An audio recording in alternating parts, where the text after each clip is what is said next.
Hi everyone, solution chapter में numerical problems कर रहे थे हम लोग एन सिन्हा बुक से। क्वेश्चन नंबर 37 तक जो है लास्ट लेक्चर में कर चुके थे। उसके आगे हम लोग देखते हैं। डिप्रेशन ऑफ फ्रीजिंग पॉइंट चल रहा था ना, उसी टॉपिक का कुछ न्यूमेरिकल्स करा था हमने। नेक्स्ट है question number 38। A solution of 7.41 gram of a substance A in 100 gram of water freezes at इतना। What is the molecular weight of A? देखो, बोल रहा है कोई सब्सटेंस है A, इसका मास दिया हुआ, तो ऑब्वियसली A यहाँ होगा सॉल्यूट। तो मास ऑफ सॉल्यूट मतलब W भी गिवन है 7.41 ग्राम। उसको 100 ग्राम वाटर में ही किया जा रहा है, तो वाटर जो है ऑब्वियसली यहाँ सॉल्वेंट होगा। तो सॉल्वेंट होगा तो इसके मास को हम लोग WA लिखते हैं, जो दिया हुआ है 100 ग्राम। अब बोल रहा है कि इतना ग्राम सब्सटेंस को जब वाटर में मिलाया जाता है, मतलब जो सॉल्यूशन बनता है, उस सॉल्यूशन का फ्रीजिंग पॉइंट दिया हुआ है TF -1.86 डिग्री सेल्सियस। तो मॉलिक्यूलर वेट A का क्या होगा वो निकालना है हम लोगों को। MB बराबर क्या होगा। तो देखो, प्योर वाटर है, इसमें कोई सॉल्यूट A मिलाया जा रहा है, तो उसके लिए बोल रहा है कि 100 ग्राम वाटर में इतना ग्राम सॉल्यूट मिलाया जा रहा है, तो जो सॉल्यूशन बन रहा है उसका फ्रीजिंग पॉइंट इतना है। तो बतलाओ कि सॉल्यूट का मोलर मास जो है क्या होगा। तो देखो, प्योर वाटर है, प्योर वाटर का तो हम लोग जानते ही हैं फ्रीजिंग पॉइंट। फ्रीजिंग पॉइंट जो है प्योर वाटर का मतलब सॉल्वेंट का 0 डिग्री सेल्सियस होता है। 0 डिग्री सेल्सियस पे ही पानी जम गए बर्फ़ में बदल जाता है ना, ऐसा। तो यहाँ से निकालोगे डेल्टा TF, तो T0F माइनस TF होता है, तो 0 degree Celsius minus 1.86 degree Celsius, तो आ जाएगा 1.86 डिग्री सेल्सियस मतलब 1.86 केल्विन। उसके बाद फॉर्मूला जो हमने पढ़ा है, delta TF equal to KF into WB into 1000 बटे MB इंटू WA। तो यहाँ से MB निकाल लो, तो MB निकालोगे तो क्या हो जाएगा, KF इंटू WB इंटू 1000। यहाँ आ जाना है डेल्टा TF इंटू WA। सबका वैल्यू पुट करो। KF दिया हुआ है 1.85 केल्विन kg पर मोल होगा। WB देखो 7.41 ग्राम है इंटू 1000। डेल्टा TF आया है 1.86 केल्विन और WA है 100 ग्राम। तो ग्राम तो अब नहीं रहेगा, किलोग्राम में हो जाएगा ना, कहीं के ऊपर 1000 से किए हैं। तो kg से kg ख़त्म, केल्विन से केल्विन ख़त्म, E से E ख़त्म। तो देखो, इसको लगभग एक बार में हम लोग काट दे तो बहुत फ़र्क नहीं पड़ना चाहिए, बिल्कुल नहीं पड़ना चाहिए एक बार में। तो 7.41 और वहाँ 10 बचा, मतलब 74.1 ग्राम पर mole. This is the answer. तो वही फॉर्मूला लगा, डिप्रेशन ऑफ फ्रीजिंग पॉइंट वाला ही। बस इसमें थोड़ा सा सोचना था हम लोगों को कि प्योर वाटर का क्या लिया जाए। तो प्योर वाटर का जो फ्रीजिंग पॉइंट है हम लोग अच्छे से जान रहे हैं, उसी के आधार पे फिर आगे।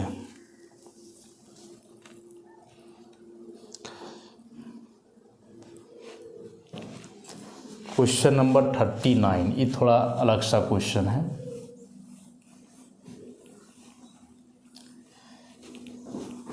छोटा सा क्वेश्चन है लेकिन बड़ा इम्पोर्टेंट सा है। क्वेश्चन लिख देते हैं 39। बोल रहा है कि 0.025 molar aqueous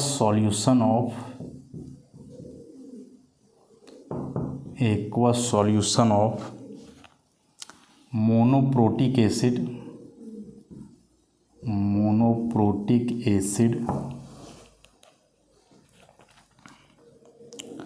has a freezing point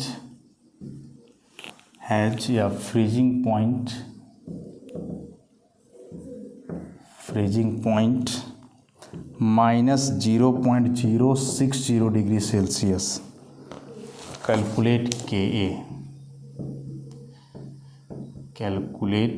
के अलग सा क्वेश्चन है लेकिन कंसेप्ट वही लगने वाले हैं।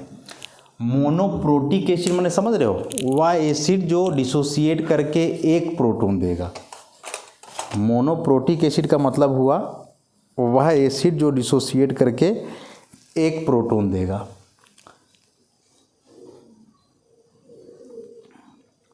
तो इसके लिए कैसे हम लोग इसको सॉल्व करेंगे देखते हैं। Ka वहाँ है dissociation constant of acid, Ka is the dissociation constant of acid.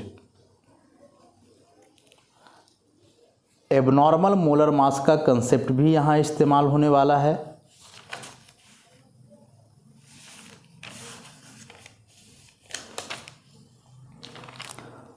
और क्या कंसेप्ट लगेगा ज़रा ध्यान से समझोगे तो देखो,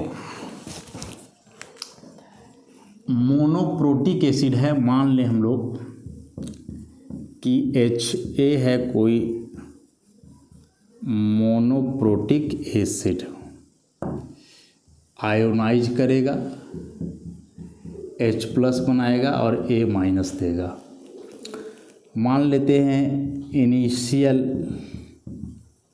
मोल एसिड का 1 लिया हमने, तो एसिड का इनिशियल मोल 1 है, तो जब इसका आयोनाइजेशन नहीं होगा तो जाहिर सी बात है ये दोनों 0 मोल्स बनेंगे। इनिशियल मोल एसिड का हम लोग कितना ले लिए 1, तो फिर इनिशियल है मतलब अभी उसका डिसोसिएशन नहीं हुआ है, तो H+ और A- का कंसंट्रेशन कितना हो जाएगा 0। फिर मान लेते हैं मोल्स आफ्टर डिसोसिएशन, तो देखो एक डिग्री ऑफ डिसोसिएशन हम लोग पढ़े थे जब वांट ऑफ फैक्टर को एक्सप्लेन कर रहे थे, लास्ट टॉपिक था इस चैप्टर का, उसमें एक डिग्री ऑफ डिसोसिएशन था जिसके बारे में हम बतलाए थे कि कितना मोल डिसोसिएट करेगा डिवाइडेड बाय टोटल मोल जितना हम लोग लेते हैं। तो अब चूंकि यह एसिड है, वीक है, स्ट्रॉन्ग है, ऐसा कुछ नहीं लिखा हुआ है। आयोनाइज करेगा तो आयोनाइज करके कितना डिसोसिएशन होगा वो नहीं पता है, तो नहीं पता है तो चलो यहाँ क्वेश्चन मार्क है, लेकिन टोटल लिए कितना है तो पता है 1 लिए हैं। And alpha is the degree of dissociation, तो यहाँ से कितना मोल डिसोसिएट किया निकालोगे तो अल्फा × 1 मतलब अल्फा हो जाएगा। तो मान लें कि अल्फा मोल इसका डिसोसिएट किया तो इसका भी अल्फा ही करेगा, तो इसका बचा कितना, तो शुरू में हमने लिया था 1 मोल, उसमें से अल्फा मोल अब डिसोसिएट कर गए तो बचा अब इसका 1 - अल्फा मोल। तो अब यदि यहाँ से निकालोगे total number of moles after dissociation,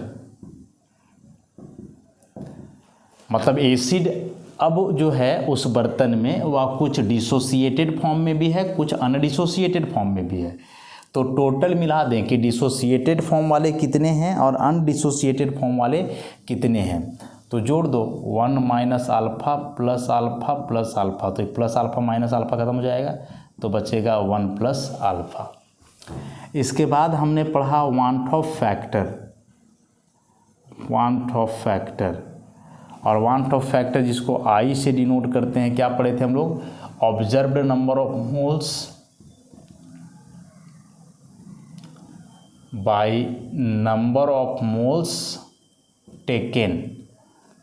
तो I बराबर हम लोग लिखेंगे ऑब्जर्व नंबर ऑफ मोल हो गया 1 + अल्फा और नंबर ऑफ मोल्स टेकन 1, तो यहाँ से I बराबर आ गया 1 + अल्फा।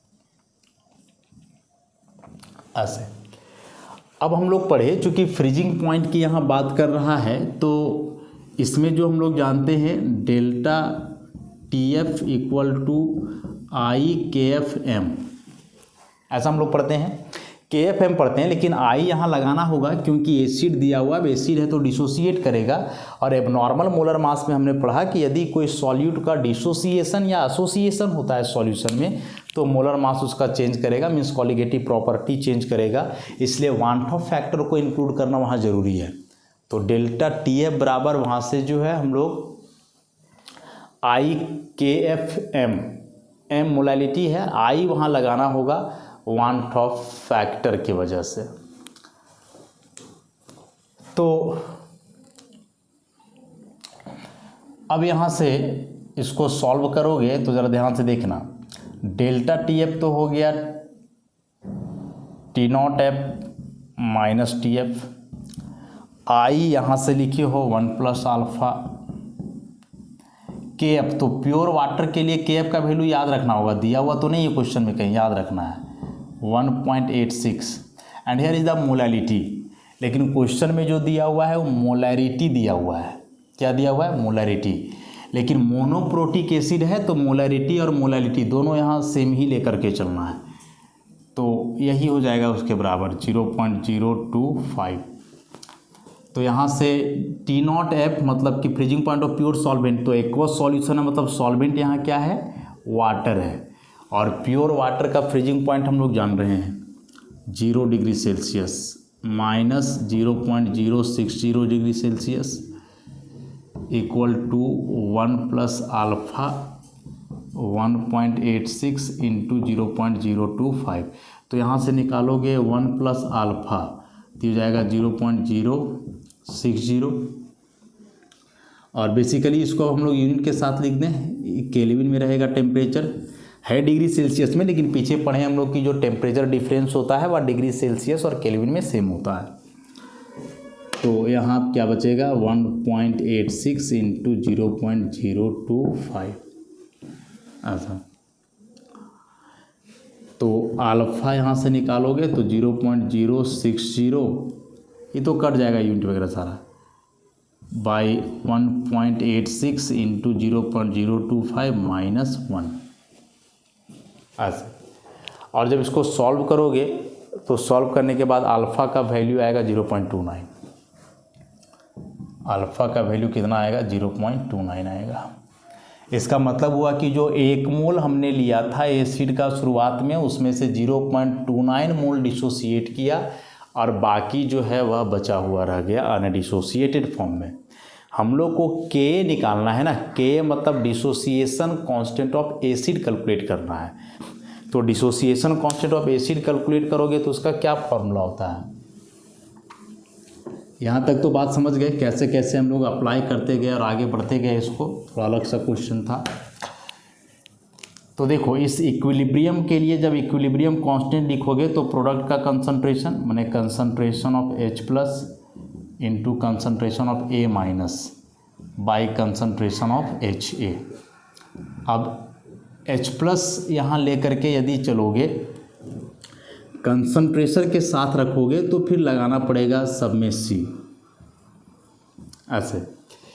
तो ये हो जाएगा C alpha into C alpha और ये हो जाएगा C1 माइनस अल्फ़ा। तो ये C ख़त्म, ऊपर हो गया C अल्फ़ा स्क्वायर बटे 1 माइनस अल्फ़ा। इक्विलिब्रियम में ऐसा कंसेप्ट आया है तो C वही लेना है 0.025, अल्फ़ा है 0.29 का स्क्वायर और यहाँ फिर से 1 माइनस 0.29। इसको सॉल्व कर लेंगे हम लोग, सॉल्व करेंगे जो आएगा वही हो जाएगा आंसर।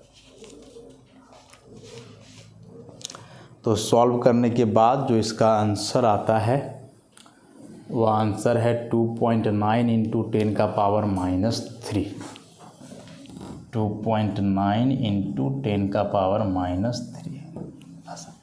बड़ा सा क्वेश्चन था ना और अलग सा था। एक बार फिर से इसको हम रिकैप करवा देते हैं।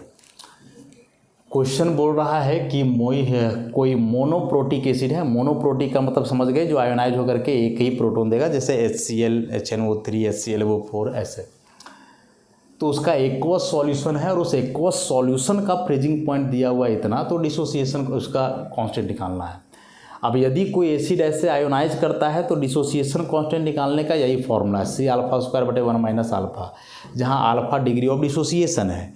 तो इस अल्फ़ा को निकालने के लिए हमने वान ऑफ फैक्टर इस्तेमाल करा इसमें, कि यदि यह एक मोनोप्रोटिक एसिड है तो चूंकि लिखा हुआ नहीं है कि वीक एसिड है कि स्ट्रॉन्ग है, यदि स्ट्रॉन्ग एसिड लिखा हुआ रहता तो हम लोग 100% आयोनाइजेशन मान करके चलते, लेकिन वैसा कुछ मेंशन नहीं है। तो हम लोग को लेना होगा कि यदि इसका इनिशियल मोल 1 है तो उस केस में आयंस तो नहीं बनेंगे, चूँकि इनिशियल मोल है मतलब अभी वाटर में डिजॉल्व नहीं कराया हमने इसको। लेकिन जब वाटर में डिजॉल्व कर दिए तो कुछ मोल बनेगा ये दोनों का, कितना बनेगा और कैसे निकाले समझाए थे, अल्फा के बराबर।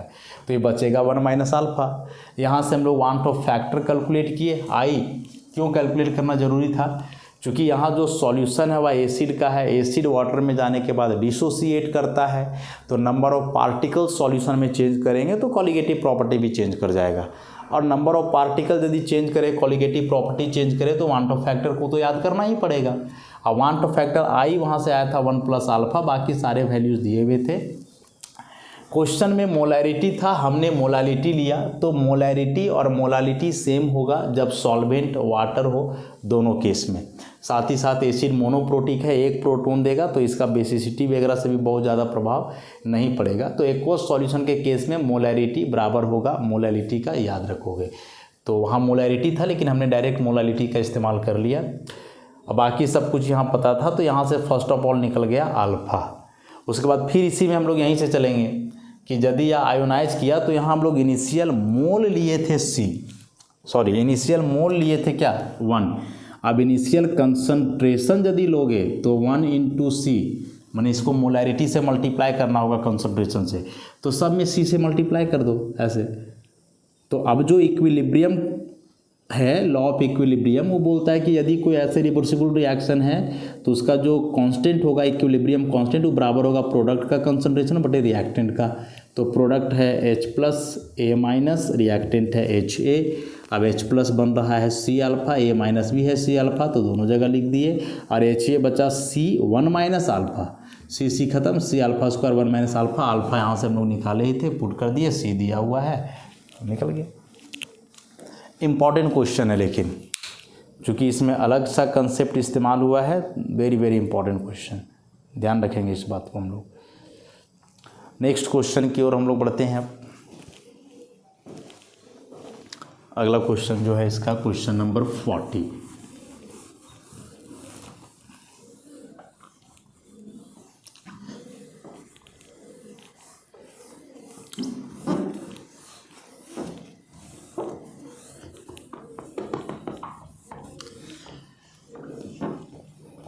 चूँकि पूरे सॉल्यूशन चैप्टर में जो है ना, सबसे पहले जो न्यूमेरिकल था वह कंसंट्रेशन यूनिट से था, मोलैरिटी मोलालिटी वगैरह, जो NN सिन्हा बुक में अलग से नहीं है, लेकिन आप वॉल्यूमेट्रिक एनालिसिस जब पढ़े थे क्लास 11th में, उसमें सारे कंसंट्रेशन टर्म वाले न्यूमेरिकल थे।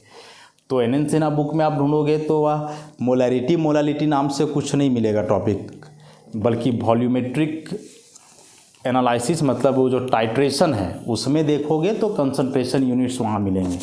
तो उन सारे क्वेश्चंस को वहाँ सॉल्व करोगे और उसके बाद न्यूमेरिकल इससे बनता है कॉलिगेटिव प्रॉपर्टी से, जो अलग चैप्टर दिया हुआ है। अब 4 उसमें थे, पढ़े थे हम लोग, relative lowering of vapour pressure, elevation of boiling point, ये दोनों का तो न्यूमेरिकल कर लिए, फ्रीजिंग पॉइंट और फिर एबनॉर्मल मोलर मास। तो उसी का क्वेश्चन नंबर 40।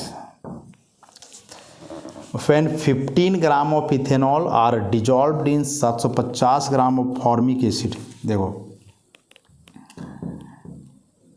इथेनॉल है जो सॉल्यूट होगा, इसका मास दिया हुआ है 15 ग्राम, उसको 750 ग्राम फॉर्मिक एसिड में घोला जा रहा है। फॉर्मिक एसिड ज़्यादा है मतलब इस सॉल्वेंट का काम कर रहा होगा, तो इसका मास को WA मान लो 750 gram. The freezing point of this solution is इतना, तो सॉल्यूशन का फ्रीजिंग पॉइंट मतलब TF दिया हुआ है 7.20 degree Celsius. The freezing point of pure formic acid is इतना, तो प्योर सॉल्वेंट का दिया हुआ है 8.40 डिग्री सेल्सियस। तो KF का वैल्यू निकालना है, क्या होगा, तो फॉर्मूला तो वही लगने वाला है अभी जो हम लोग पढ़े।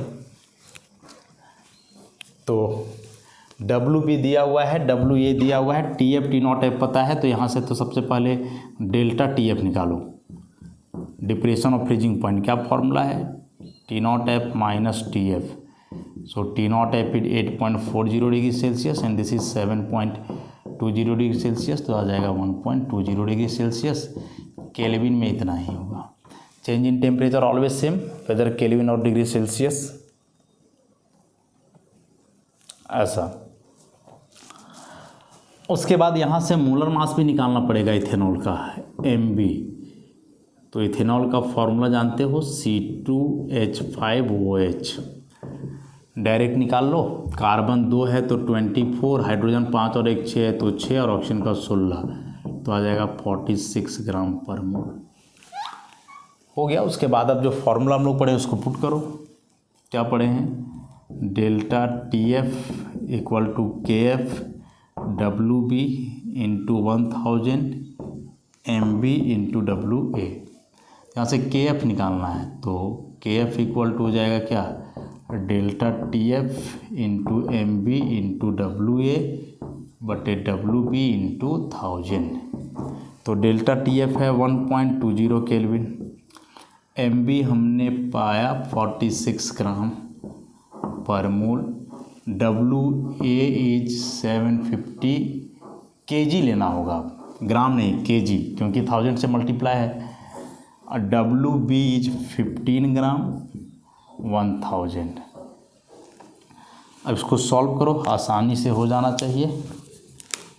तो देखो, ग्राम से तो ग्राम ख़त्म हो जाएगा सबसे पहले, और कुछ ख़त्म होगा क्या? ये 1 0 से 1 0 ख़त्म हो जाएगा, ये 15 × 75 ख़त्म हो जाएगा, 5। तो अब बचेगा 1.20, 46 इंटू 5 बटे 100। यूनिट क्या क्या बचा? देखो, केल्विन बच गया, केजी बच गया, पर मोल बच गया। तो यही तो यूनिट होता है KF का। ये भी कट जाएगा 5 20 बार में, 20 बार में। और इसको सॉल्व करोगे तो इसको 23 बार में काट दो, नीचे 10 को रहने दो, तो 1.20 इंटू 23/10। अब इसको गुना कर दो, तो 23 को 0 से करोगे 0, 23 दूना 46 का 6 4, 23 से कम 23 4 27, तो यहाँ आ जाएगा पॉइंट बटे 10, तो 2.760 केल्विन kg पर मोल। This is KF। ऐसा मतलब यही जो 4-5 टर्म्स हैं डेल्टा TF, जिसमें 2 आ गए T0F और TF, फिर KF WB MB WA, यही 5-6 टर्म्स में एक टर्म छोड़ के बाकी टर्म्स के वैल्यूज़ दिए रहेंगे। उन सारे वैल्यूज़ को पुट करो, सॉल्व करो, हो गया क्वेश्चन। कोई बड़ा सा नया सा चीज़ नहीं है। 41 a solution of 41.2 gram of naphthalene in 100 gram camphor depress the freezing point of latter by इतना केल्विन, इतना gram of another substance when dissolved in 100 gram of camphor keeps इतना difference, calculate the molecular weight of second substance. तो दोनों को compare कर देना है, दोनों को कंपेयर कर देना है बस।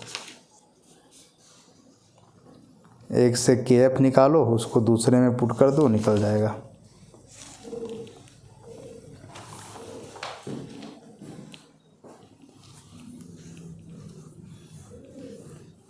चलो देखो क्वेश्चन नंबर 41।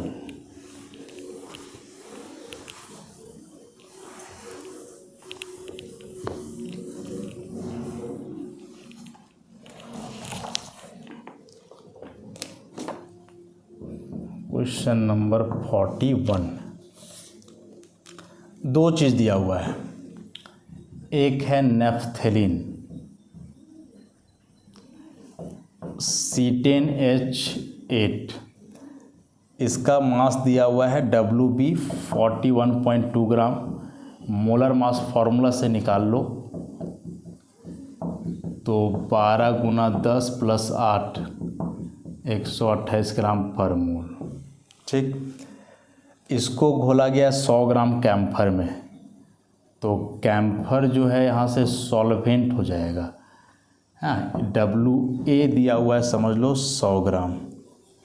तो इसका फ्रीजिंग पॉइंट जो घट रहा है डेल्टा TF, उसका वैल्यू दिया हुआ है 7.20 डिग्री सेल्सियस, 13 केल्विन दिया हुआ है।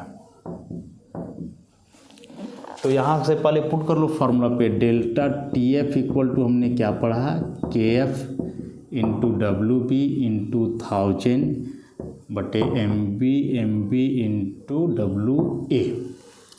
यहाँ से देखो तो सब कुछ दिया हुआ है, MB पता है, WA पता है, WB पता है, डेल्टा TF पता है, तो अननोन चीज़ क्या बच रहा है, KF। तो KF बराबर हो जाएगा delta TF into MB into WA divided by WB into 1000।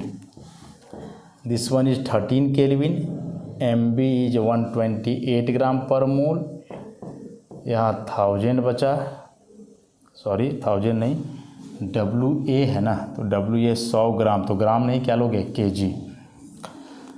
WB is 41.2 gram into 1000, ग्राम ग्राम ख़त्म, ये 10-12 में ख़त्म, तो इसको अब सॉल्व कर देना है सिंपल सा। तो बचेगा 13 गुना 128 हो गया 41.2 और यहाँ हो जाएगा 10। इसको 4 से हम लोग करेंगे तो कटेगा क्या, 8 चौके 32, 8 चौके 32 का 2, 3, 4 9 3 11 का 1, हाथ में 1 नहीं कटेगा।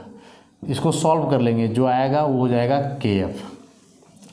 सेकेंड केस इसमें क्या बोल रहा है कि उसी 100 ग्राम कैम्फर में इस बार जो हम लोग डिजॉल्व कर रहे हैं WB, दूसरा कोई सॉल्यूट वो दिया हुआ है 11.7 ग्राम। MB क्या होगा निकालना है, डेल्टा TF यहाँ दिया हुआ है 9.5 केल्विन, और यहाँ से KF तो निकाले ही हो, 13 इंटू 128 41.2 इंटू 10 ऐसा। तो इस बार MB निकल जाएगा डायरेक्ट, WA उतना ही दिया हुआ है, 100 ग्राम में ही डिजॉल्व किए हैं, तो फिर से MB का डायरेक्ट फार्मूला लगा दो ना यहीं से, तो क्या हो जाएगा, KF into WB into 1000 delta TF into WA। KF है 13 128 बटे 41.2 into 10, delta TF is 9.5, WA is 100। ऊपर अब बच रहा है क्या क्या, WB 11.7 इंटू 1000। पूरे को सॉल्व कर लोगे जो आएगा आंसर। 2 केस में था क्वेश्चन। पहला केस बोल रहा था कि 41.2 ग्राम नेप्थलीन को 100 ग्राम कैम्फर में घोल रहे हैं, तो जो फ्रीजिंग पॉइंट घट रहा है कैम्फर का वो इतना केल्विन है। तो यहाँ से डाटा के आधार पे अननोन चीज़ था KF यहाँ से निकाल लिए। अब चूंकि उसी सॉल्वेंट में दूसरे सब्सटेंस को घोला जा रहा है, तो सॉल्वेंट यदि वही है इसका मतलब KF का वैल्यू सेम होगा, क्योंकि KF का वैल्यू सॉल्वेंट पे ही डिपेंड करता है, उसके नेचर पे। तो सॉल्वेंट वही है, इसका मतलब KF का वैल्यू क्या होगा, सेम रहेगा। तो सेकेंड केस में जो सब्सटेंस दिया था उसका मास इतना, मॉलिक्यूलर मास निकालना ही था, डेल्टा TF इस बार 9.5 केल्विन है, KF यहाँ से निकाल लिए, WA वही 100 ग्राम है, फिर सॉल्व करेगा तो MB निकल जाएगा यहाँ से।